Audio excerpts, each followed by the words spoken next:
Dev, en fait après le bac, j'ai intégré une école d'informatique généraliste. Donc j'ai fait plusieurs choses, j'ai fait du réseau, j'ai fait de la gestion de projet, j'ai fait du développement. Et c'est là que je me suis aperçu que ce qui me plaisait vraiment, ce qui m'attirait, c'était le développement. Les deux. À l'IRSEM, j'ai d'abord commencé sur du PHP. Donc l'IRSEM, c'est un groupe qui fédère l'ensemble des institutions de protection sociale complémentaire, des emplois de la famille à domicile. La retraite, la prévoyance, la mutuelle.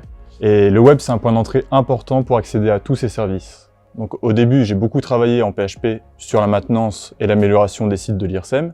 Et puis on m'a proposé de travailler sur le chatbot. Donc l'idée, c'était d'automatiser les réponses aux questions les plus fréquentes des visiteurs sur le site. Et c'est à ce moment que j'ai pratiqué le JavaScript. Équipe.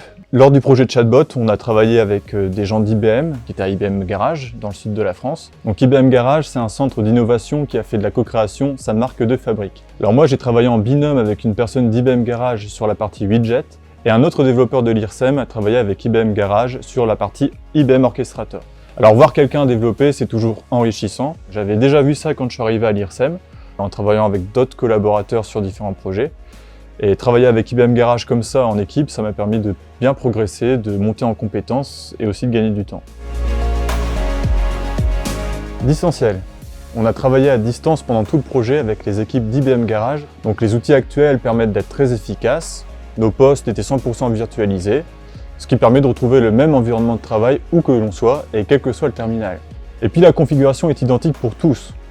En cas de problème, on peut se concentrer sur les anomalies propres au code sans se poser de questions sur la compatibilité des configurations de chacun.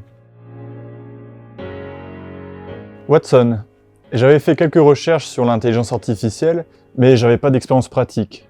J'ai vraiment découvert l'IA au travers des services IBM Watson. Donc l'interface dans IBM Cloud permet de créer facilement un chatbot avec IBM Watson Assistant et de le tester. On comprend rapidement la façon dont les messages sont interprétés, et cela rend l'amélioration de l'IA vraiment accessible. Encore, le projet de chatbot a vraiment été une réussite. Alors pour le groupe IRSEM, parce que c'était la première incursion dans le monde du cloud. Jusqu'à présent, le groupe était plutôt orienté on-premise, et parce que le chatbot fonctionne bien. Il gère à peu près 4000 messages par mois, une centaine d'intentions. Donc les intentions, c'est des sujets d'interrogation différents. Et de mon côté, j'ai vraiment progressé. Ça m'a donné envie de prendre de nouvelles responsabilités. Et avec les méthodologies agiles, le cloud, le DevOps, etc., le métier de développeur est devenu central pour l'entreprise et offre beaucoup d'opportunités.